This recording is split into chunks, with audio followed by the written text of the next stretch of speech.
Assalamualaikum warahmatullahi wabarakatuh. Perkenalkan, nama saya Zarifah Rozianti. Nama saya Emrehan Al-Fatih. Oke, di sini ini untuk memenuhi tugas mata kuliah pendidikan kewarganegaraan.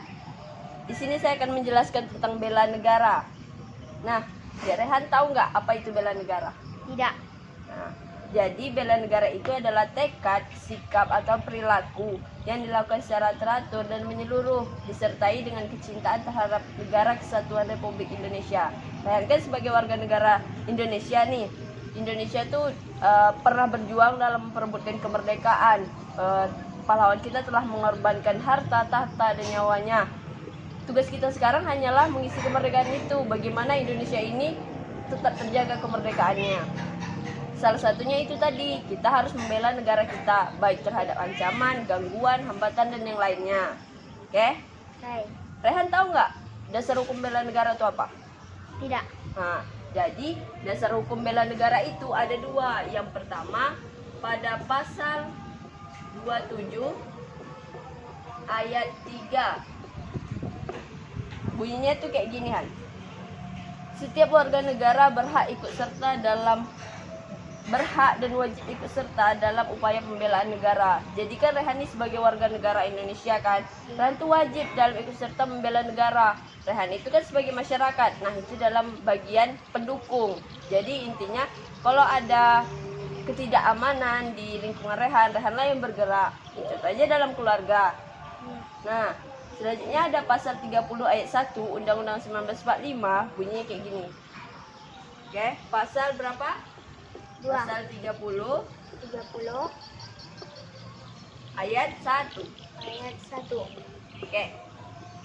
Pasal 30 ayat 1 ini, tiap-tiap warga negara berhak dan wajib ikut serta dalam usaha pertahanan dan keamanan negara. Nah, kan tadi Kakak bilang, Rehan itu sebagai warga negara harus mempertahankan dan keamanan Indonesia ini. Walaupun Rehan nggak tergabung TNI Polri, tapi Rehan sebagai masyarakat atau rakyat tetap harus menjaga kemerdekaan Republik Indonesia ini. Dah, yang kakak mau jelaskan tentang contoh sikap bela negara ini adalah membentuk keluarga yang sadar hukum. Membentuk apa? Membentuk keluarga yang sadar hukum.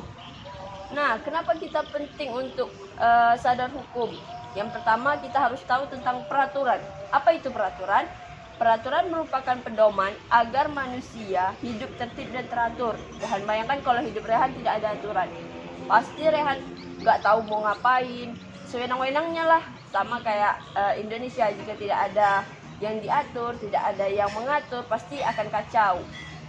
Nah, selanjutnya, untuk membentuk negara yang aman dan damai serta sejahtera, serta membentuk keluarga yang sadar hukum, dimulai dari pembentukan sadar hukum. Siapa yang paling pertama harus sadar hukum? Yaitu adalah diri sendiri. Rehan harus tahu apa hukum-hukum yang berlaku dalam keluarga. Karena pembentukan hukum dari keluarga, jika itu sudah diterapkan ketika Rehan keluar ke masyarakat, itu sudah tidak canggung lagi dengan apa itu namanya hukum. Oke? Nah, hukum merupakan keseluruhan peraturan hidup yang sifatnya mengatur seluruh kepentingan hidup manusia di dalam masyarakat ataupun bernegara. Kesadaran adalah kesadaran akan perbuatan. Rehan harus sadar, artinya kayak gini, merasa atau ingat kepada yang sebenarnya. Keadaan ingat akan diri dan kembali dan mengerti. Berarti Rehan harus ingat apa itu hukum, apa itu keluarga, gitu. Oke? Ada yang mau Rehan tanyakan? Tidak.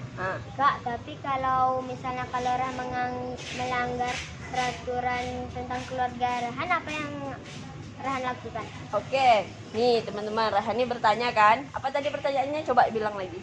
Pertanyaannya, kalau Rehan melanggar hukum tentang keluarga, apa yang Rehan harus lakukan? Nah, yang harus Rehan lakukan, jadi kayak gini, setiap anggota itu mempunyai bagian penting dalam mengembangkan kesadaran diri akan perilaku.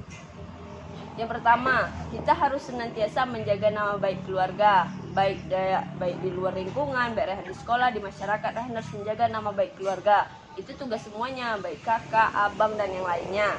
Oke? Yang kedua, menaati aturan keluarga yang berlaku. Ini menaati peraturan keluarga adalah peraturan bersama yang udah dibuat.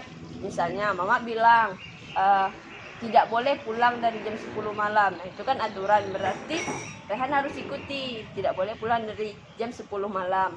Ya. Yang ketiga, menggunakan fasilitas keluarga dengan baik. Artinya kalau sudah diberikan fasilitas dengan baik, Rehan harus menggunakannya secara baik juga.